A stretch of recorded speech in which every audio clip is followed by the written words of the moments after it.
ஒரு cup coffee ஒரு குடும்பத்தையே மாற்றும் என்று நீங்கள் நம்புவீர்களா? இது கமலா என்ற மாமியாரும் நந்தினி என்ற மருமகளும் பற்றிய கதை. ஒரு கப்பு காபி சொல்லித் தந்த பாடம். சென்னைக்கு அருகிலுள்ள ஒரு நகரத்தில் கமலா என்ற மாமியார் வாழ்ந்து கொண்டிருந்தாள். அவள் மிகவும் சீரிய, தன்னம்பிக்கையுடன் இருந்தாலும் கொஞ்சம் பிடிவாதம் உடையவள்.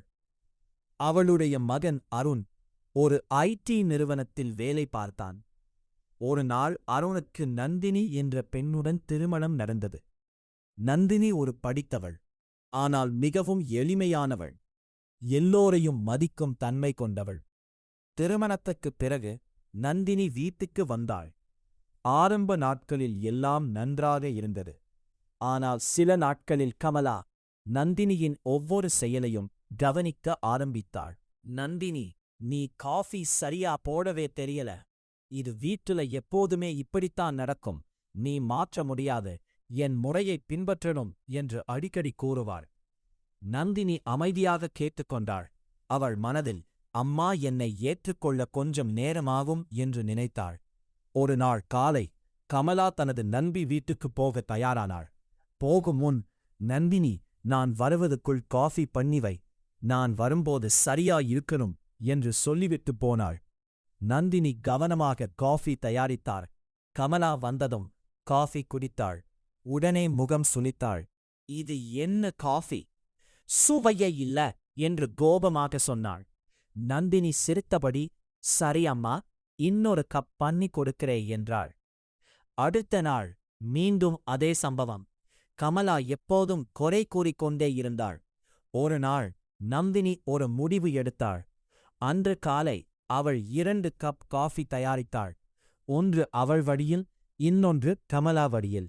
கமலா வந்ததும் நந்தினி சொன்னாள், அம்மா, இன்று நான் 2 விதமா காஃபி பண்ணிருக்கேன். நீங்க ருசி பார்த்து சொல்லுங்க எது நல்லா இருக்கு என்று. கமலா 2யும் குடித்தாள். கொஞ்சம் யோசித்தாள்.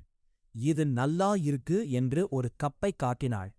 நந்தினி சிரித்தபடி, அம்மா, அது நான் பண்ண காபிதான் என்றாள். கமலா அதிர்ச்சியடைந்தாள். அப்படின்னா நீ தினமும் பண்ண காஃபி கெட்டதா இல்லையா என்று நந்தினி மெதுவாக கேட்டாள். அந்த கேள்வி கமலாவின் மனதைத் தொட்டது. அவள் சில நிமிடம் அமைதியாக இருந்தாள். நான் உன்னை சோதிக்கணும் என்று நினைச்சேன். ஆனா நான் தான் தவறு செய்துட்டேன் போல என்று மெதுவாக சொன்னாள். நந்தினி உடனே, அம்மா, நான் உங்களிடமிருந்து கற்றுக்கொள்ளத்தான் வந்திருக்கேன். நீங்கள் என்னை நம்பினால் நான் இன்னும் நல்லா செய்வேன் என்றாள். அந்த நாள் முதல் கமலாவின் அணுகுமுறை மாறியது. அவள் நந்தினியை குறை கூறாமல் கற்றுக் கொடுக்க ஆரம்பித்தாள். இப்படி பண்ணலாம், இன்னும் நல்லா வரும் என்று மெதுவாக சொல்ல ஆரம்பித்தாள். நந்தினியும் அவளை மதித்து அன்புடன் நடந்தாள். வீட்டில் மெதுவாக அமைதி வந்தது. ஒரு நாள் அருண் வீட்டுக்கு வந்தபோது இருவரும் சிரித்தபடி பேசிக் கொண்டிருப்பதை பார்த்தான். அவனுக்கு அதிசயம். என்னம்மா, இப்படி சினிச்சு பேசுறீங்க என்று கேட்டான். கமலா சிரித்தபடி, உன் மனைவி எனக்கு ஒரு கப் காபி மூலம் நல்ல பாடம் கற்றுக் கொடுத்தாள் என்றாள். நந்தினி சிரித்தாள். அந்த நாள் முதல் அந்த வீடு சண்டை இல்லாமல் அன்பு நிறைந்த வீட்டாக மாறியது.